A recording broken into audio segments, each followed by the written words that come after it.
The 29th of November, 1941, turned the relief of Tobruk from triumph back into uncertainty. Only 2 days earlier, British and Commonwealth forces had made contact with the garrison after months of siege, and the campaign seemed to have reached the moment for which Operation Crusader had been designed. Yet in the desert, contact made was not the same as contact secured. The corridor south of Tobruk was fragile, exposed, and vulnerable to counterattack. Axis forces struck to close the gap, and the link that had carried so much hope was lost. The lesson was bitter. In Crusader, nothing stayed won for long. The contact of the 27th had been real, but it rested on ground that was still contested. Ed Duda, Belhamed, Point 175, and the approaches around Sidi Rezeg formed a dangerous chain of localities rather than a calm rear area. Holding that chain required infantry, artillery, anti-tank guns, engineers, supply columns, and clear communication between formations that had already fought through exhaustion. The Tobruk garrison had pushed outward, and the New Zealanders had driven westward, but their connection remained narrow and exposed. A corridor in such conditions was not a road in any ordinary sense. It was a battlefield passage that had to be defended from both sides while the enemy tried to cut it. For the Axis command, severing the link was urgent. If Tobruk remained connected to the relief force, Rommel's siege would no longer function as a closed ring, and the Axis position in eastern Libya would become increasingly difficult to sustain. German and Italian units therefore had powerful reasons to attack the corridor quickly, before Allied forces could consolidate. They did not need to destroy the entire Eighth Army in one stroke. They needed to break the contact, restore uncertainty, and make the defenders of Tobruk feel isolated again. This was a practical objective with psychological force. Closing the corridor would tell everyone that the siege had not truly been broken. The British and Commonwealth forces faced the opposite problem. They had to turn a moment of contact into a stable route for troops, supplies, wounded men, guns, vehicles, and command coordination. That required more than courage at the point of meeting. It required depth. Anti-tank guns had to be positioned to stop Axis armor. Artillery had to cover likely approaches. Infantry had to dig in and hold exposed ground. Engineers had to keep routes usable. Signals had to work across a battlefield where dust, shell fire, and movement constantly disrupted understanding. Without those supporting layers, a corridor could be real in the morning and cut by evening. The New Zealand division bore much of the burden because its advance had helped make contact possible in the first place. Its infantry had moved west into a battle already scarred by armored losses and command crisis, then fought for the ridges and localities that shaped the corridor. But holding ground in the open desert was a punishing task. Infantry could defend stubbornly, but if exposed flanks opened or enemy armor found a route around them, their position could become dangerous quickly. The New Zealanders had discipline and cohesion, but they were not immune to the realities of distance, fatigue, and enemy counterattack. They were holding a hinge, and hinges are always under strain.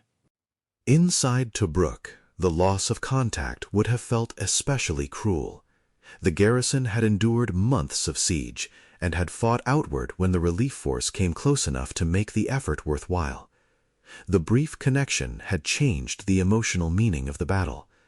Men who had been isolated could see that the outside army had reached them. Then the link was cut, and the old uncertainty returned. This did not mean Tobruk had fallen back into hopelessness, but it showed how fragile relief could be. A siege can be broken in a tactical sense and still remain unresolved in operational terms if the connecting ground cannot be held. For tank crews, the renewed crisis around the corridor was another reminder that armored movement alone could not secure the campaign. Tanks could counterattack, support infantry, or move rapidly to threatened points, but by this stage many armored formations had been badly reduced. Vehicles had been destroyed, damaged, or worn out by days of fighting. Crews were exhausted, commanders were trying to rebuild order, and supply remained a constant concern. A tank force that had looked powerful at the start of the offensive could no longer be everywhere it was needed. The loss of contact reflected not a lack of armored importance, but the cost of asking armor to carry too many burdens for too long. The ground itself helped decide what could happen. Around Tobruk, small elevations and open approaches mattered because they gave observation and fields of fire. A ridge could let anti-tank guns dominate a route. A shallow depression could hide movement until it was too late. A track could become a lifeline for supply or a target for artillery. In this kind of terrain, there was no single dramatic wall to hold. Instead, forces had to defend a living pattern of positions, routes, and observation points. If one part of that pattern failed, the whole corridor could be threatened. That is why the loss of contact felt sudden, even though the danger had been present all along. The communications problem made everything worse. Headquarters needed to know whether the link was open, where the enemy was attacking, which units still held key ground, and whether reinforcements could arrive in time. Frontline units needed to know whether their flanks were secure, and whether friendly forces were still where they were expected to be. But reports in the desert often arrived late or incomplete.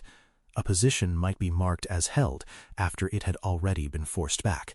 A counterattack might be described before anyone knew whether it had succeeded. In mobile warfare, uncertainty does not merely surround the battle, it becomes part of the battle. The loss of contact also revealed the limits of operational optimism. After the 27th, it was tempting to believe that the central purpose of Crusader had been achieved. Yet experienced commanders had to recognize that contact without consolidation could be temporary. A narrow corridor through a hostile battlefield is not a victory unless it can survive the enemy's response. This was the frustrating truth of the 29th. The Allies had done something very hard, but they had not yet done enough. They had reached Tobruk, but they had not yet made relief irreversible. The difference between those two conditions was measured in exhausted battalions, vulnerable gun positions, and contested desert ground. For Rommel, cutting the contact helped restore some of the initiative lost by the Allied link-up, but it did not solve his wider problem. The British and Commonwealth offensive had not collapsed, despite the heavy losses and panic of previous days. Tobruk still held, the New Zealanders and other forces were still pressing, and the Axis army remained under strain. The restored separation was therefore important, but not final. It bought time and created renewed danger for the Allies, yet it did not destroy the operational pressure on the siege. Crusader remained a battle in balance, with both sides exhausted, and both sides still capable of hurting the other. The human cost of this reversal should not be hidden behind the clean phrase, contact lost. It meant men who had fought toward one another were separated again. It meant wounded soldiers, damaged vehicles, isolated positions, and units unsure whether help would arrive. It meant commanders had to ask exhausted troops to attack, hold, or counterattack again over ground that had already consumed lives. It meant hope had to be disciplined rather than abandoned. The soldiers in and around the corridor were not acting out a tidy rescue story. They were enduring the brutal uncertainty that comes when success appears, disappears, and must be fought for all over again. In the larger story of armored warfare, the 29th of November matters because it shows the difference between penetration, contact, and control. Tanks and mobile forces can reach deep into an enemy system. Infantry can seize critical ground, and a garrison can break outward with determination. But unless those actions are connected, supplied, defended, and sustained, the enemy can still reverse the result. Operation Crusader was teaching the British and Commonwealth armies this lesson at great cost. The loss of contact did not mean the campaign was over, but it proved that victory in mechanized war was not a single moment. It was a process of making fragile success survive the next counterattack.